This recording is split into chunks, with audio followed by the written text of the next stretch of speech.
Hello, folks. So, get a load of this. So, we're going to go through this and you'll see what it looks like through the lens of Enneagram, Keirsey, and Jungian cognitive function. So, here we go. We'll go through these tenets of what exactly Romanticism is. Right then. So, primacy of subjectivity in the self. Romanticism shifts emphasis from objective reality to subjective experience. The self and its perceptions are seen as active forces in shaping reality, not just passive recipients of the external world. Okay, that's good that it sees the subjective side, but there is a balance. It tends a tendency towards solipsism. So, imagination is the source of truth. So romanticism is it's a reaction against empiricism. No, a reaction against the Enlightenment, an overreaction against Enlightenment by a bunch of NFs, as you'll see. So imagination is a source of truth. Imagination is valued above reason and empirical observation. Yeah, there's the problem.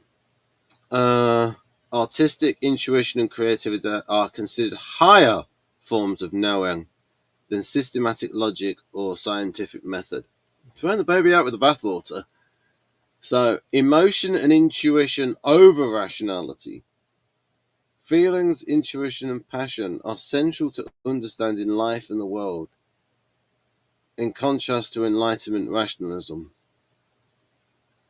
Now, you can argue about life being understood more through the lens of affect, not emotion. Affect is the scientific term, but they don't like science, do they? Right. Nature as spiritual and transformative. Nature is seen not just as scenery, but as a living spiritual force that inspires, heals, and reveals deeper truths. The natural world is a site for self-discovery and transcendence. Yes, I remember in Blake's poem Jerusalem, he spoke dark and satanic mills. Didn't like all of the sort of early industrialization blotting the landscape. Because who are these people? A lot of them are sort of rich aristocrats in the countryside, owning a lot of land. And so, yeah. Alright. I don't know if you saw a nipple then. If you did, sorry. Alright.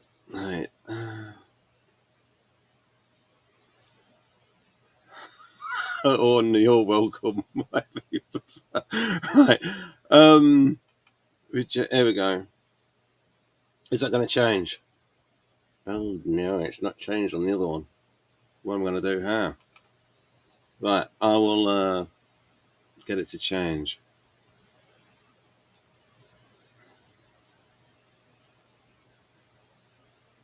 I'll stop the share screen.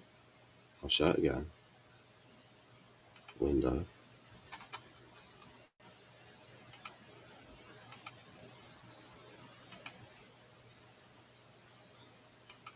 Right then. Rejection of mechanistic and materialist worldviews. Romanticism opposes the reduction of the universe to mere matter and mechanism, insisting that a unified living cosmos full of value and meaning. Okay, fair enough. We don't want reductionism. Celebration of the individual and the unique. The movement values originality, personal freedom, and authenticity of individual experience over conformity and tradition. I can get with that. Aesthetic experience as transcendence. Artistic creation and appreciation are seen as privileged modes of access to the infinite or the absolute, offering moments of transcendence beyond ordinary existence. Irony and the limits of knowledge. Romanticism often employs irony and self-reflection, acknowledging the limits of human understanding and the impossibility of fully capturing reality through the language. Okay, that is the one I most agree with. That I can get with. But there's You'd think there'd be some humility along with that, but yeah. These philosophical tenets shaped Romanticism's approach to art, literature, and life, positioning the movement as a reaction against Enlightenment rationalism and industrial modernity, and as an enduring influence on modern thought. Right.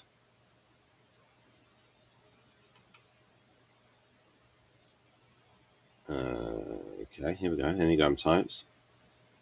Okay, here's an assessment of which Enneagram types fixations, yes, it's the fixations, align with the philosophical tenets of Romanticism based on core motivations, fear, and behaviors described in the search results.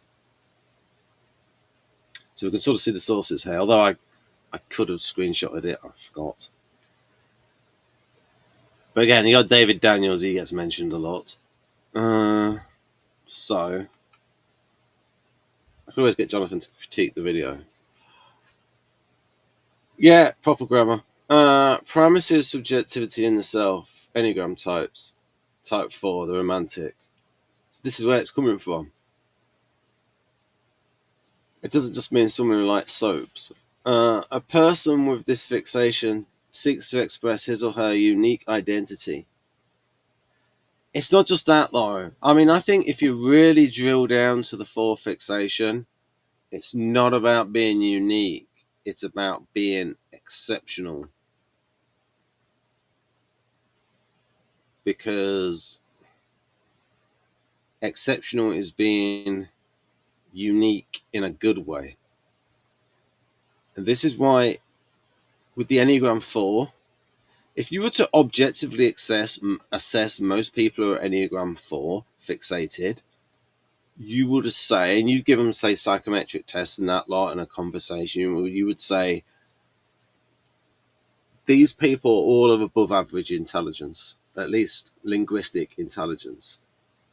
And you would say, yet they have an inferiority complex.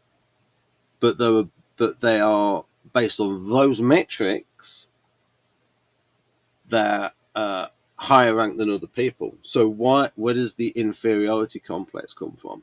So what they have is they simultaneously have a superiority complex and an inferiority complex. And that is, they see themselves as above other people, most people, but they're not where they want to be. Because where they want to be is genius level. But they're in between average and genius.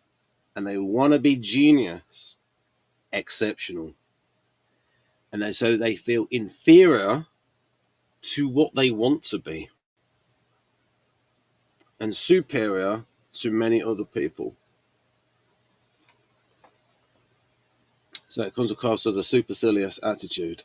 Right. I have the 4 fix in me, so it's coming to terms with this. Right. More nuance in terms of, well, it's better at what? Better in what ways? Getting specific. So, there we go. So a person with this fiction seeks to express his or her unique identity and inner emotional world. Well, affective world. Emotion is limbic. Let's say affect, emotion, feeling, mood. Affective world. He or she deeply values subjective experience as a source of truth. Now, what I will say, this is extremely useful in writing characters. This fixation and introverted feeling is exceptionally useful in writing characters and in acting.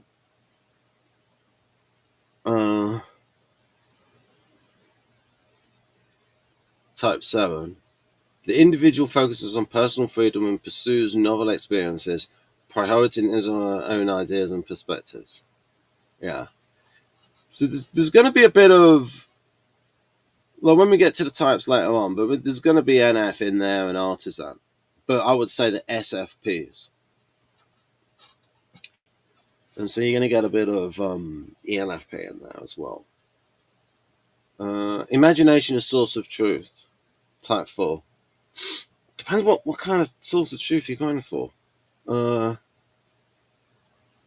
I'm the one that, I mean, I big up imagination because I even renamed within my own subfunction system the creative function, that when it is introverted, when it is inward, that it is imaginative rather than creative. Because when it's creative, it's expressed. And the reason I did this is that guardians do not express their creativity a lot. Even if, when, because, and I was thinking, they have this rich inner life of, in terms of your mental imagery, you basically ask guardians about their, as if there's a collective. Well, I'm asking all of you. Ask each one, his or her, what is your experience of reading novels? What kind of description do you like in novels? The trick is to ask the guardian without sort of leading him or her to, because what you should get is they should say that they like rich sensory description because it is evocative for them. And this is what most writing guides say. I mean, I've been reading this writing voice because I'm doing a novelization, but it is about, oh there, I'll put those up later. It is about making it concrete, painting word pictures. Now for the guardians, they love that, and it is evocative for them, all sort of five senses. And I'm thinking, this ability to sort of conjure it up, and I'm going to say, okay, that's SI imaginative. That is basically how Carl Jung described SI. He basically just focused on that subfunction and thought that that was SI imaginative. But the reason, but it's not expressed in Guardians because the temperament is so conservative that it's not expressed. So it's inside, it's imaginative, but it's not creative. It's not created. It's not literally created into something externalized. So yeah. So that's why I came up with the imaginative subfunction, because it's internal. It's not actually put out into the world as a creative product. As like, because you could say this is a creation. You wouldn't say this is an imagination. So so you could say is creativity is put out into the world and imagination is inside the world. You can only then sort of work out backwards from somebody saying, oh, that person must have been imaginative in order to create this.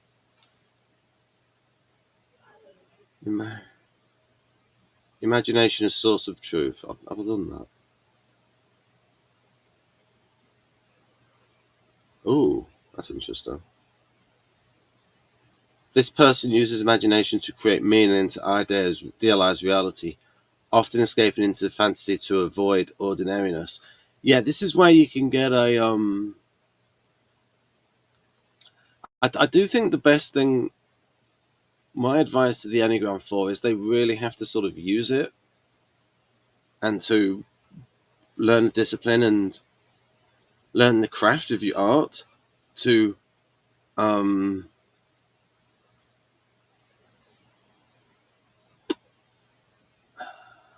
materialize the exceptionality.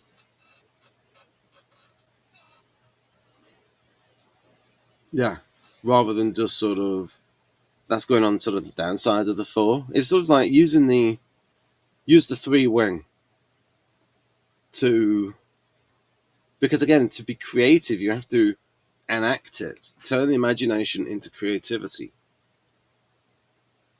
and not just wallow in fantasy. Type 9, the peacemaker. He or she relies on imagination to harmonize conflicting realities, the less overt way than type 4.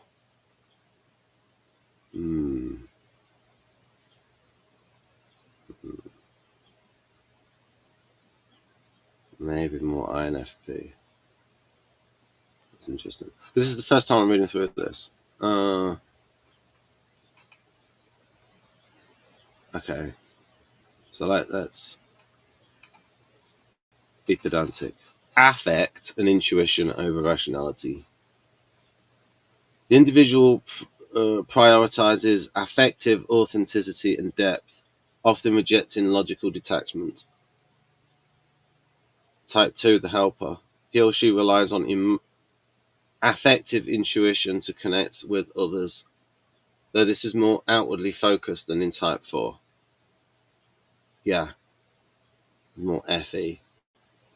Nature is spiritual and transformative. Type 4, he or she sees nature as a mirror for his or her inner affective landscape, often idealizing its beauty and mystery.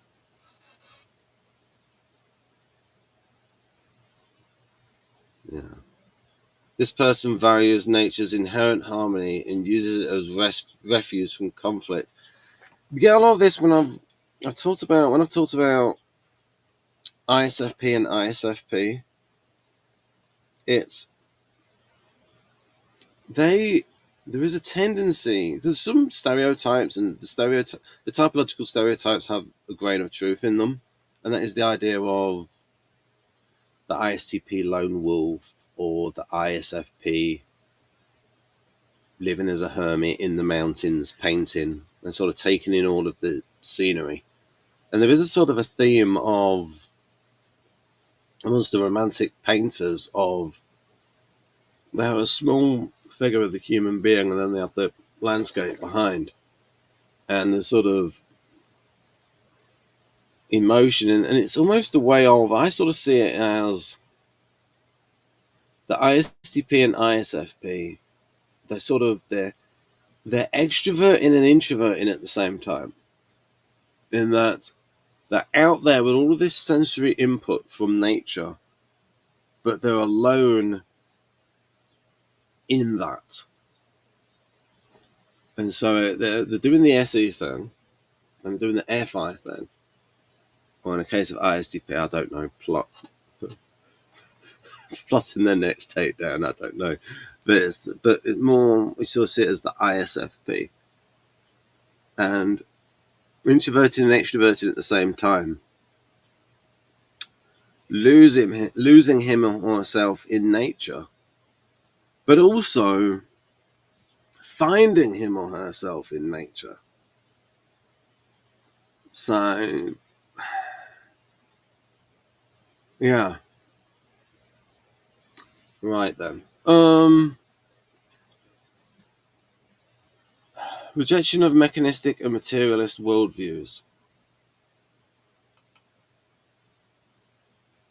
Oh, pick the wrong one. There we go. Aesthetic experiences transcendence. The person uses art and beauty to access deeper affective truths and to transcend mundane reality. So the reason why I'm saying affect is that emotion is limbic. So basically, this is a way to think about it. A dog can experience emotions. We don't know if a dog can experience feelings. The science of it is the following.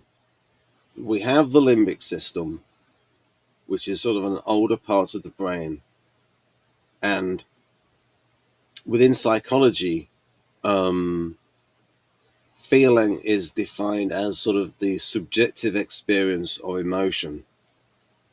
But it also, and Van der Hoek thought about feeling as different combinations of emotions. Emotions are more basic and limbic, and feelings are more sophisticated. And so Van Hoek would talk about love versus lust, anger versus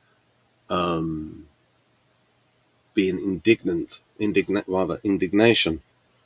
So the psychologists decided, look, sometimes it can be quite complicated to decide when we're talking about an emotion and when we're talking about a feeling and when we're talking about a mood. And so we're gonna have a sort of a catch-all term for all of these three, and we're going to call it affect, right? And then there's a related term called affect display. And affect display is the substrate of extroverted feeling. It is FE looks at someone's or hears someone's affect display, the display of someone's affect. That is the empirical side of someone's feeling. Yeah.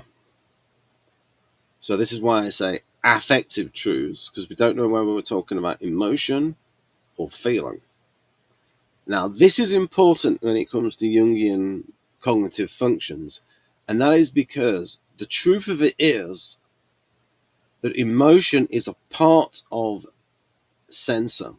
And Carl Jung didn't actually use the word sensing. And then he went through the translation of psychological types, and he suggested the extra title of the psychology of individuation, Tipoi. So my point is that he called it sensation.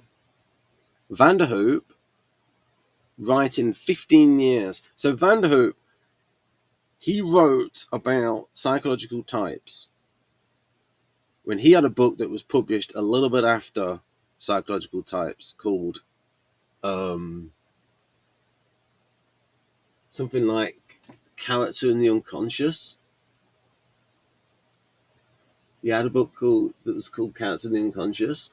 And then that's 1921, and he's a professor of psychiatry and a practicing psychiatrist. And then he publishes in 1937 the original, he was Dutch, but the German language version of what would be known as conscious orientation. So he was aware of and using Carl Jung's model for 16 years. By that point, it gets to 1937. The English language version translated, or foretold rather, by Laura Hutton, that comes out in 1939. But the point is that Van der Hoop had 16 years working with Carl Jung's model. And he, based on his experience, said that about sensation is not the only factor in this function. That the sensation is bound up with the emotional response thereto and certain urges towards certain actions. And so, when you look at Dario Nardi's definition, when you look at his checklist for SE and his checklist for SI, it's riddled through, but in a good way, with instinct. Artisans and extroverted sensing is not just passively taking in sensory input. It wants exciting sensory input. So, for example, being on a roller coaster, there is an emotional component to those physical sensations.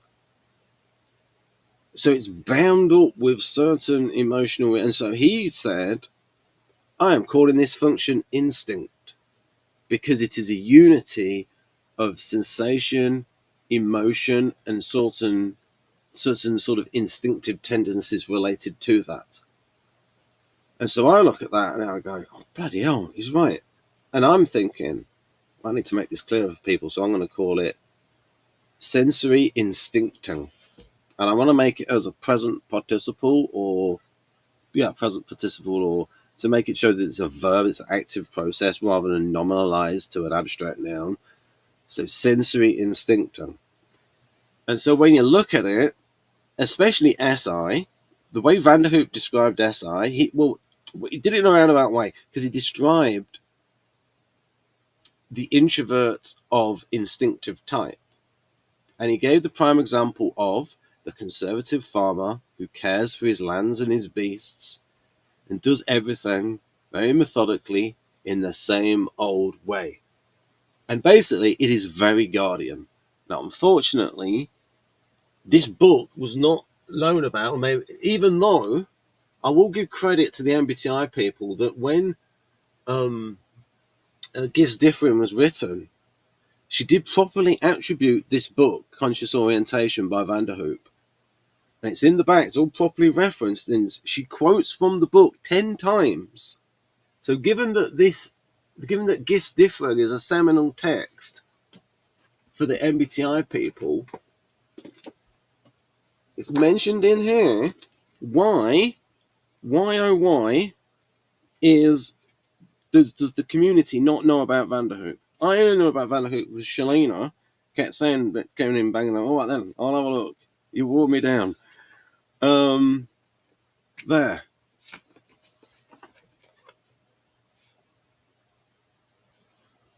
J.H. Vanderhook.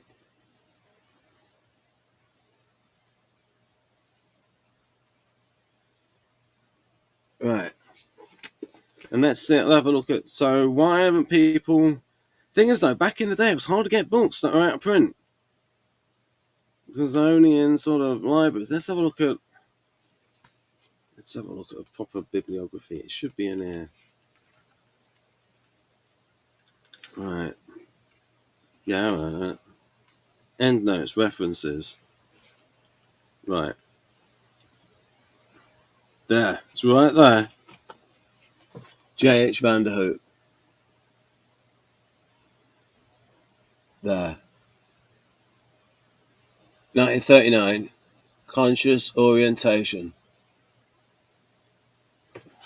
Very hard to get books. I'm old enough to know what it was like trying to get books before, now it's a lot easier to find books that are out of print. Anyway, my point is that so emotion is in that and it's instinct. And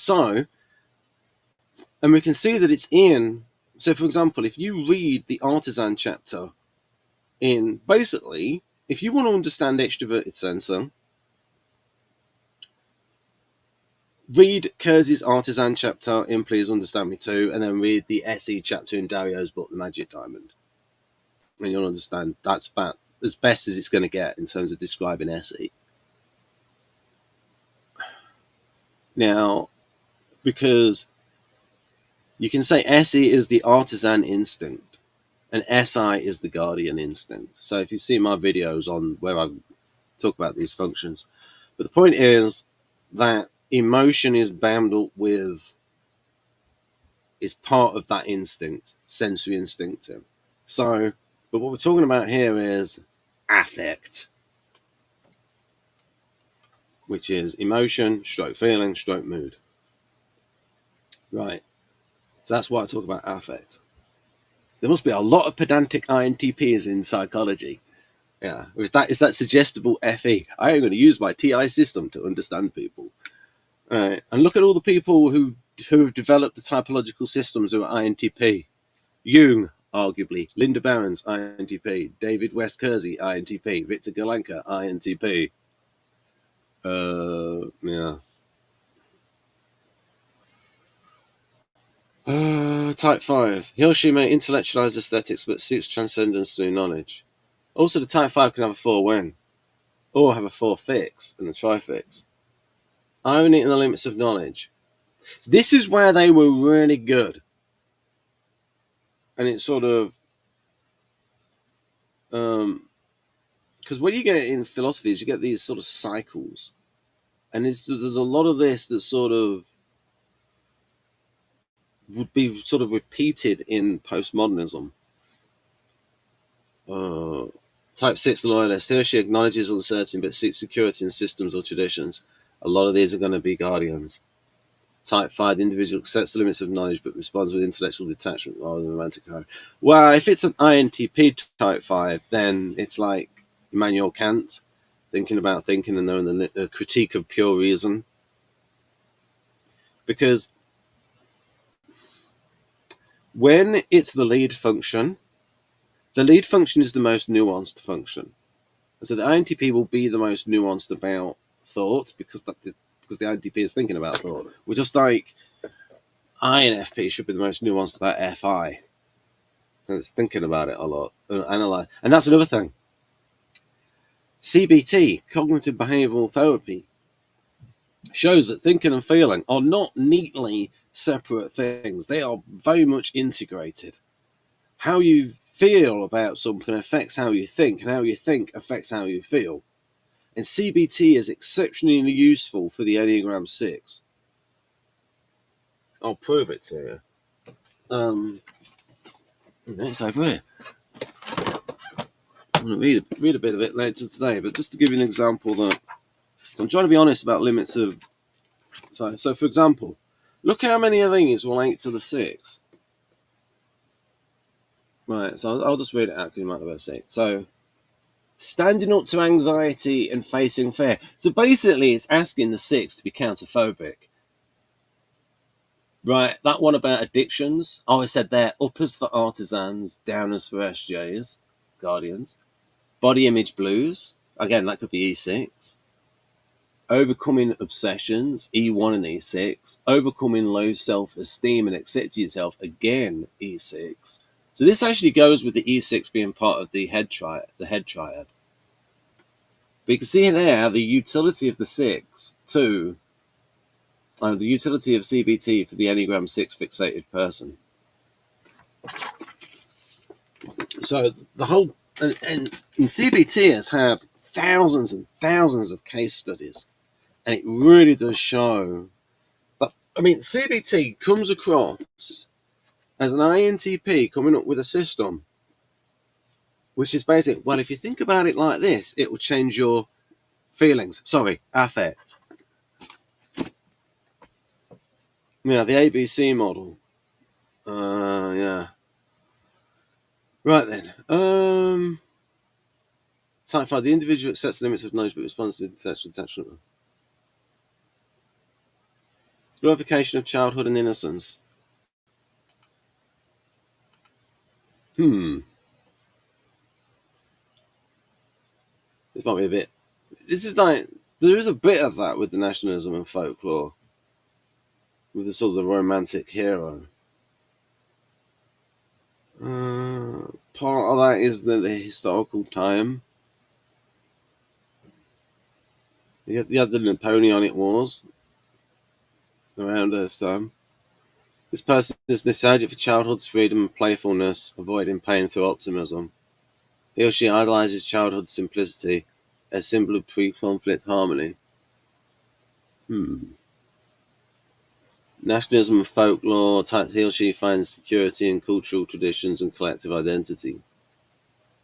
Again, that's the Guardian 6. The challenger, the individual may champion national pride as a form of protection or dominance. Summary. Romanticism's philosophical themes resonate most strongly with Type 4, no kidding, who seeks uniqueness, exceptionality. They don't want to be uniquely average. It's not about being different, they want to be exceptional. Now remember, there is a 3 Wang as well. Emotional depth and idealism. But as I said before, there is a lot of truth to that because the average Enneagram 4 fixated person is, in certain categories of intelligence, above average, especially linguistic intelligence.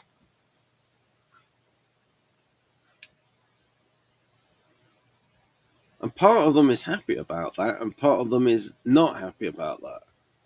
Because there's this tension of being different and exceptional. Well, if you are the exception, well, that means you're different from the other people. You'll not be able to get the connection. And because they are NFs, they want the connection as well.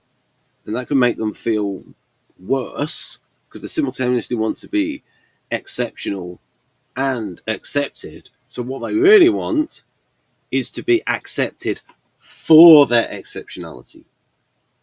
And the only way to get this is to put the work in, learn your craft, read your books by Robert McKee, and achieve it. Or read your appropriate, or if it's music, study your Pat Patterson, go to the Berkeley School of Music, learn all your techniques, or if it's art, learn all your techniques, and achieve your exceptionality.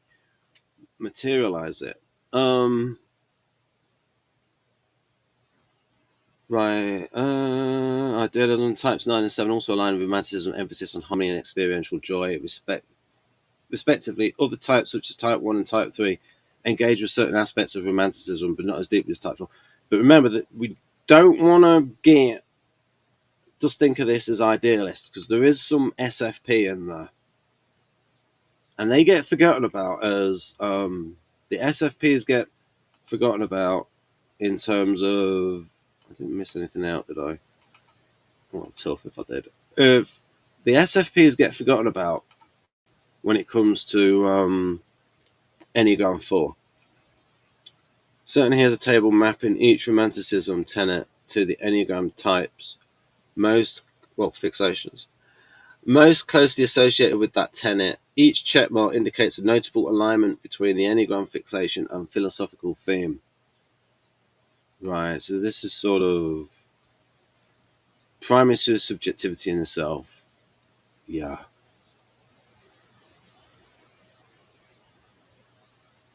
This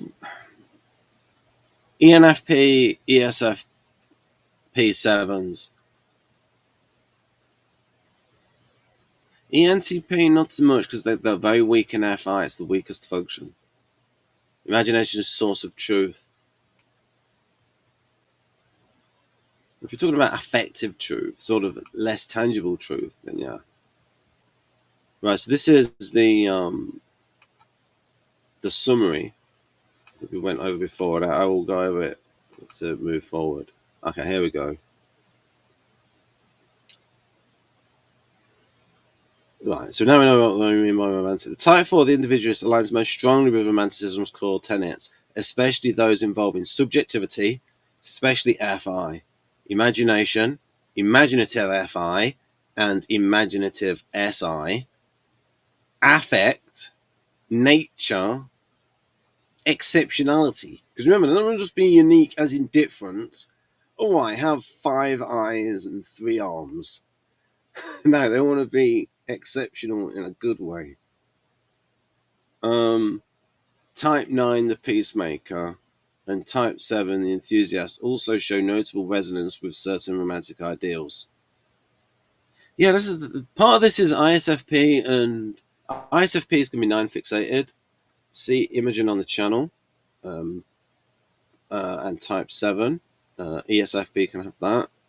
Also show notable resonance with certain romantic ideals, while other types connect with select themes based on motivations and worldview. Now, this is interesting when we start looking at it from the Keirsey temperament point of view. It's really in looking at the artisan view of it. And with this, it's going to be SFPs. Because what this is about, it's about FI. It's about FI. But FI is a strong function, though, a strong, unvalued function in INFJ.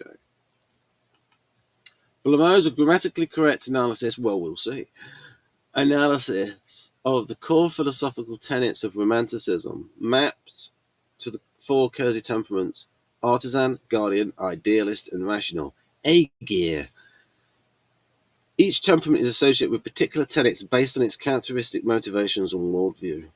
Primacy of subjectivity in the self. Idealist. An idealist prioritizes personal meaning, authenticity, and the inner world, aligning closely with it. So you can see that's more NFP, and especially INFP. An artisan may also value subjective experience, but does so through action and sensation rather than introspection. So again, thinking about the ISFP that will experience nature, and again, an introvert and extrovert at the same time. Now, alone with your thoughts while you're getting all this sensory input and inspiration. Now, for the neuroscience, I think Dario says that it's with the ISFP, the creativity is sort of all or nothing with ISFP, and it's the creative subtype. Although I would say the imaginative subtype, because it's an introvert, an inwarder, and that you get that starburst pattern. I think Dario said that it's easier for INFP to go into creative mode than it is for ISFP. But one of the best things about ISFP is with its weakness at NE can actually be a strength, because I have read quite a lot of Pat Patterson's books, and I also know how John Grinder talked. I now understand. I think I understand what any allergic is and why they think any is bad. And what you get from the ISTP and the ISFP from those 2 points of view. So sort of like these higher level ISFP. Pat Patterson has a PhD in poetry and philosophy, and John Grinder was a linguist, and still a linguist. That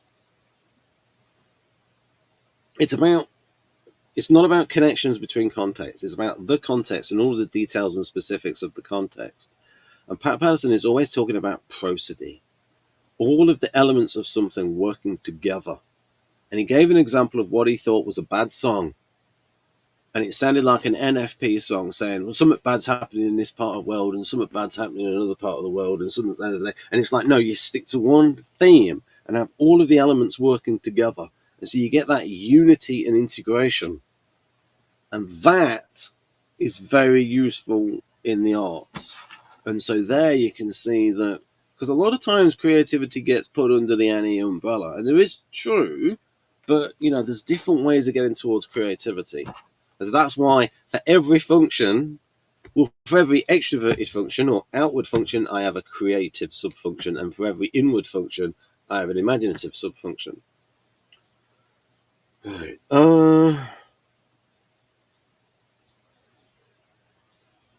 But you can see here that, say you have an Enneagram 4 fixated ISFP, really valuing creativity, imagination, and you have an ISFJ who's Enneagram 6, it might have a great internal sensory imagination, but it's not expressed creatively because the temperament is against it. Unless it's the tradition and the family of being in the arts, then it's not going to come through. So that's why you have to ask those questions about what the reading experience is like, to try and get an idea of the subjective experience of what it's like for the Guardian reading. But the ISFP, because of temperament, really wants to express it, especially if it's Enneagram 4 fixated. Look at your David Bowies. Don't know if it's INFP or ISFP. A lot of people, I have it on high authority that Prince, ISFP. Yeah. Enneagram 4. We're definitely looking at Enneagram 4 with him. Imagination, a source of truth. An idealist relies on imagination and intuition to discover truth, making this tenet central to his or her temperament. The rational may appreciate imagination, but primarily as a tool for conceptual innovation rather than affective insight. Depends on the role enactment. If you have a rational writer, such as JMS, J. Michael Straczynski, the creator of the best science fiction dramatic series ever, Babylon 5, I think he's a cataphobic 6, INTJ, a contender, rational, NITE.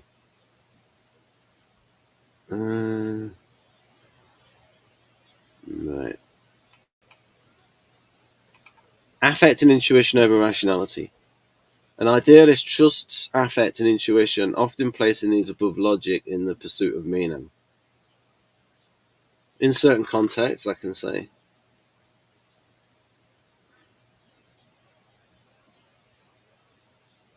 An artisan acts on impulse, and it's an instinctive impulse.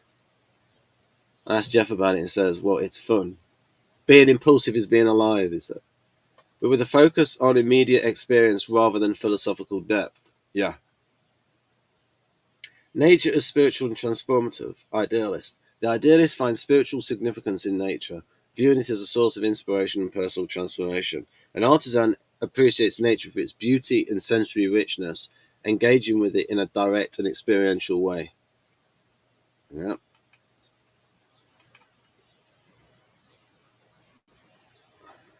I'll comment. I'm more likely to comment if I disagree with something. An idealist rejects reductionist views, seeking deeper meaning and spiritual connection. Well, not always. Because in certain areas, in an ethical area, an idealist could be reductionist if the idealist has such a strongly held belief that it leads him or her into black and white thinking, and therefore the situation, the moral clarity has come from reducing it to a black and white moral clarity. If the idealist is really advocating something and becoming sort of an extremist. So you could say that, because when someone becomes more extreme and that person is more black and white, which means that person doesn't want to see nuance because it's sort of seen as muddying the waters, and it's the nuance is almost the enemy of clarity to the extremist. So that depends on the mental health of the idealist. Yeah. Guardian may resist this tenet, preferring structure and tradition, though some may be drawn to its moral implications. Yeah. It depends what is normal. What is normal to the Guardian? Celebration of individual and the unique. All these rich romantics in the 18th century and early 19th century, all of them had servants. They didn't have to do a lot of work. So, they didn't have to worry about, oh, we don't need this technology to do work. Well, you're not doing work anyway. Would be what would be said about those romantics in their puffy shirts. Like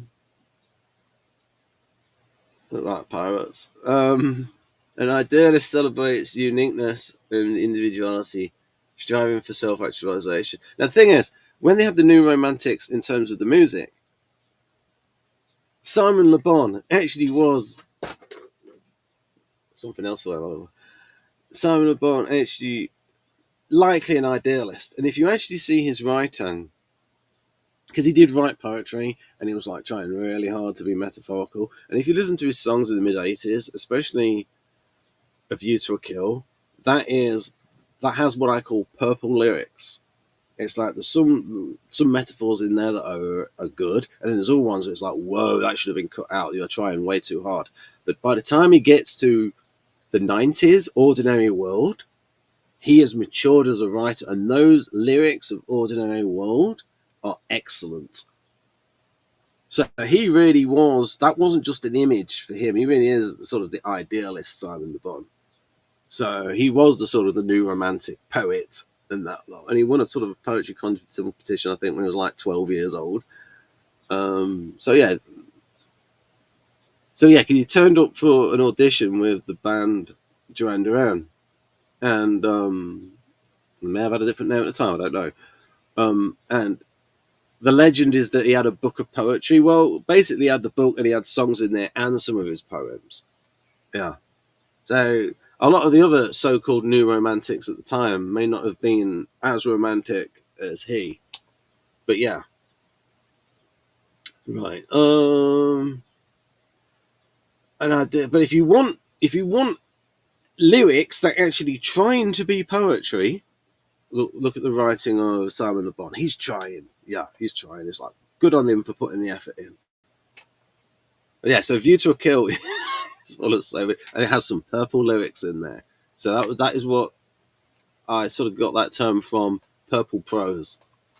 I call them purple lyrics. It was all a little bit too much. Tone it down. It doesn't work, that metaphor. An artisan values personal freedom and self-expression, though typically in creative or spontaneous ways. Yeah. I mean, Jeff's a libertarian. That's out there. He's involved with the Libertarian Party. You can look him up. Right. I'm not outing him as a libertarian.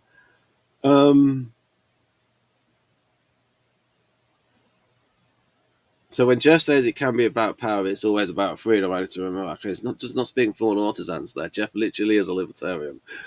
Right. Right. Aesthetic experience as transcendence. An idealist seeks transcendence through art, beauty, and emotional resonance. An artisan pursues aesthetic pleasure and creative expression often as an end in itself. Again, this is more SFPs. Irony and limits of language. A rational acknowledges the limits of knowledge.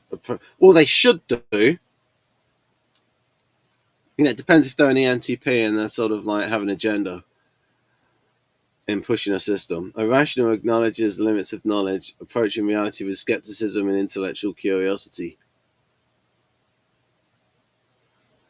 Limits of knowledge, limits of language. Oh, really? What about certain people who will come out and say in socionics, oh, thinking is completely external and does not need to be reinterpreted? You know, that person must have never have had a misunderstanding. Idealist. An idealist may use irony to express. I mean, there's words such as subtext, reading in, and all of this, reading between the lines. If language is purely external, no one needs to read between the lines. The signifier would be the signified. The word would be the same as the meaning, but there's not. There's a whole field out there called semantics. There's a whole field out there called semiotics, which is about interpreting the signifiers. An idealist may use irony to express the ineffable or paradoxical nature of experience.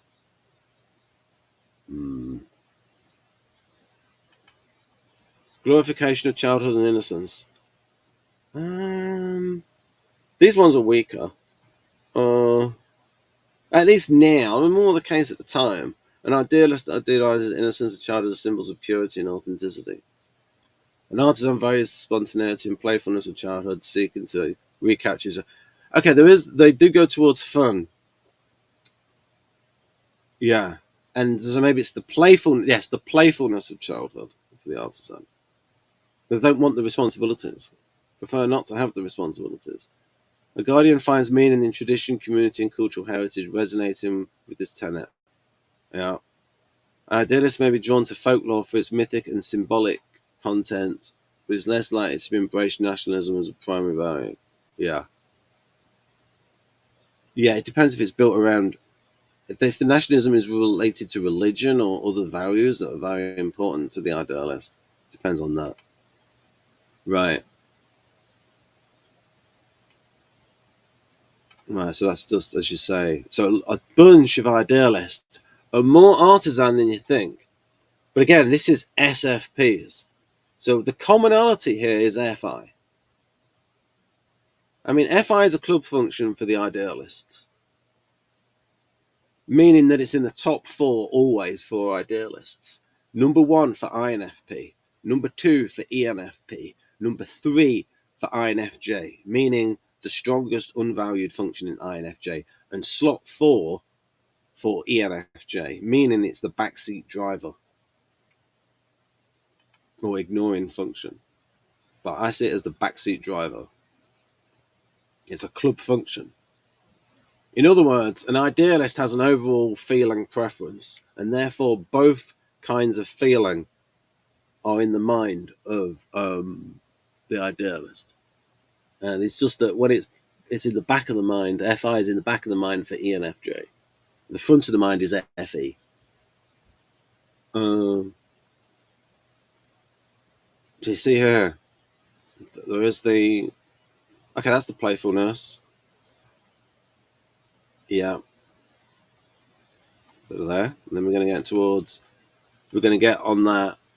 Yeah, you get a lot of NI and a lot of FI in this. Right. Now, it's better to actually say, if we use English, this is inward, outward, inward, outward. Right. Here we go. How many more things do I have left? Right, okay. Okay. Right then. Primacy of subjectivity in the self. FI and NI. So you're going to get INFP and INFJ. Remember, ISFP has tertiary NI. Introverted feeling values the authenticity of personal experience. Introverted intuition. Let's get proper pedantic. Inward intuition, or rather inward intuiting, focuses on inner vision and subjective meaning. Yeah. Outward intuiting explores possibilities and imaginative connections. Inward intuiting seeks depth and symbolic truths. That's fine. Both feeling functions prioritize emotion. No. Both feeling functions prioritize affect. Both intuiting functions prioritize insight over logic. Insight is actually an English word. Right. Nature spiritual. Emotion, intuition over rationality, imagination, source of truth. Right. Nature is spiritual and transformative. So what you'll get from this video is why the Enneagram 4 is called the Romantic. F-I-N-I-S-E. Inward feeling and intuiting find meaning in nature. Outward sensing experiences nature's beauty directly. F-I-N-N-I. Rejection of mechanistic worldviews. Inward feeling, so subjective feeling, rejects impersonal systems. Yeah, and this is why it's opposed to TI. But it can in certain instances come together. So when you're writing a soliloquy, you're putting yourself in the center of a character, how that character is thinking and feeling at the same time. So thinking and feeling are not direct opposites. Thinking is only the opposite of feeling when thinking is aimed at impersonal objectivity. Because impersonal objectivity is the opposite of feeling. Thinking can work with feeling. Right. And I got that from Vanderhoek. It's I sort of derived that from Vanderhoek when he wrote that it is the impersonal objectivity at which thinking aims. That is what rubs the feeling types the wrong way. So it's not a case of thinking and feeling actually being opposites. It's what thinking aims at, which is the opposite of what feeling aims at. Introverted intuition seeks meaning beyond materialism. I can say that, yeah. F-I-N-E, introverted feeling, inward subjective feeling values individuality. Yeah, because it's already prioritized with concern with the self. Outward intuiting celebrates uniqueness and novelty.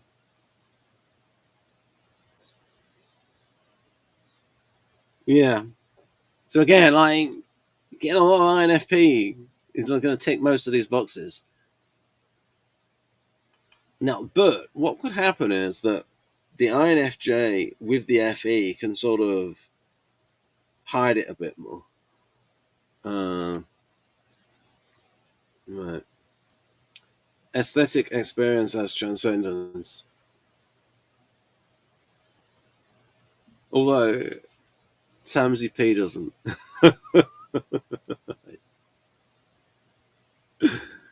Right. He's on the channel. Introverted feeling and sensing appreciate beauty and emotional resonance.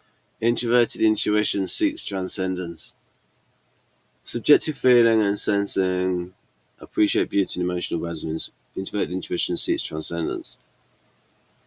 Yeah, I can see that. Certainly has transcendence of the sensory. Introverted thinking recognizes limits of logic. It should do. Both intuitive functions are open to ambiguity and paradox. You see, the thing is, assertive introverted thinking doesn't recognize the limits of logic. Assertive introverted thinking doesn't, because there are a lot of philosophers coming up with sort of definitive systems. I mean, if you look at the way that information socionics is written about the information access aspects, that's pretty darn definitive, and it's wrong. And it's sort of using a metaphor from physics. All this stuff about objects and fields, all this stuff about dynamic and static, internal, external. It's pretty darn assertive. It's not seeing any kind of subjectivity in thinking or in sensing. So what about beauty in the eye of the beholder? Doesn't see any kind of outwardness or an empirical side in feeling or intuiting. Right. I mean, for the FE Dom, the world of affect display is super real. The way that the FE Dom experiences it's like other people's feelings. They really feel it and they can take it into them. And a lot of INFJs, they want to get away from people because other people's feelings are sort of, they can just see it on someone's face and it affects their own affect. Introverted sensing recalls childhood. Introverted feeling values innocence.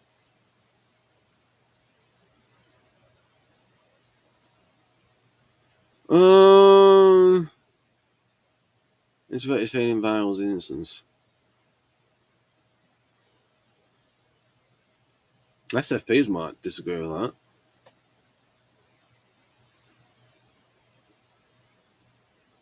They only have so much space, don't they, in the table. Introverted feeling values innocence. Yeah, that's a bit reductionist. Okay, I'll go with the childhood intuition and the wonder. Yeah. And that's what JMS said, that when he wrote an essay about, he wanted to create a sense of wonder in Babylon 5.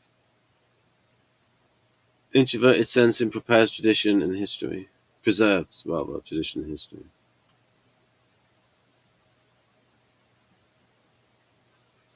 Yeah, okay.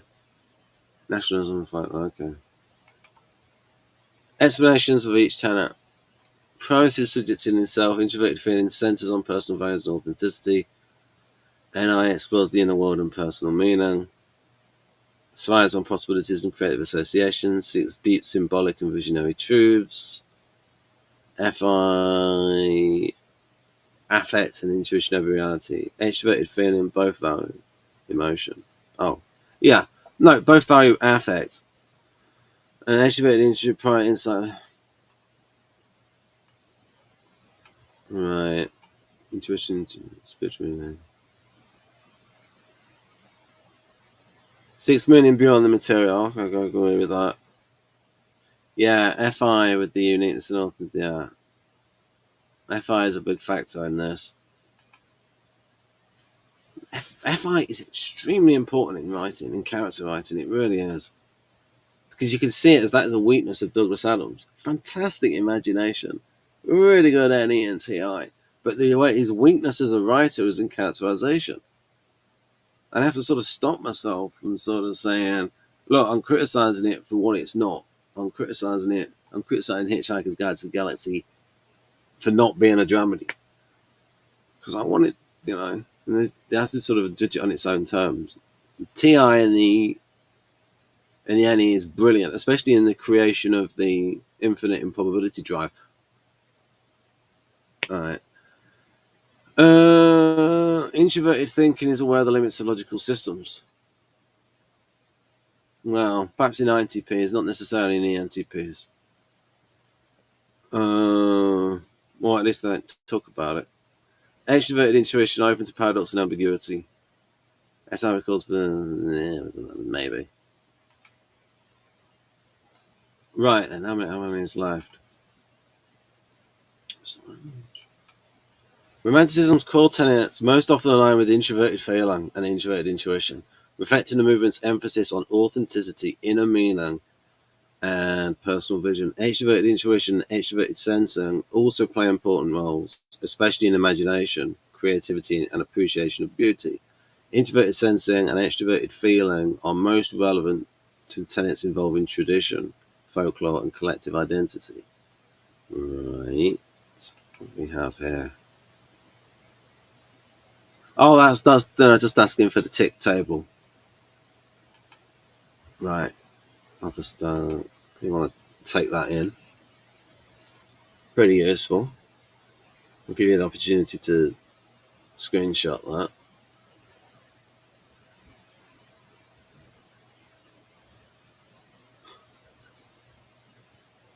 Yeah, all those types. The types that are Enneagram 4 fixated.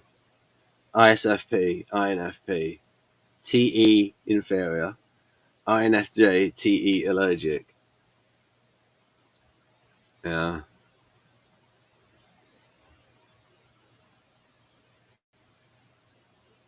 So another thing to look at, okay, why is any, well, the NFPs, and the SFPs, yeah, like that. Right, interesting. Anyway, yeah, we're just going to do that and then I'll. Romanticism physical cult aligns most strongly with introverted feeling and introverted intuition, directing a focus on subjectivity, inner meaning, and authenticity. Extroverted intuition and extroverted sense also play important roles, especially in creativity and direct experience, while introverted sense and extroverted feeling connect with traditional collective sentiment. Right, there we go. What I'm going to do is now I'm going to remove myself, and when I remove myself, my sound will cut off, but you'll be able to see this table better, and then I'll end the video. So I need to go up and then remove myself, remove from scene.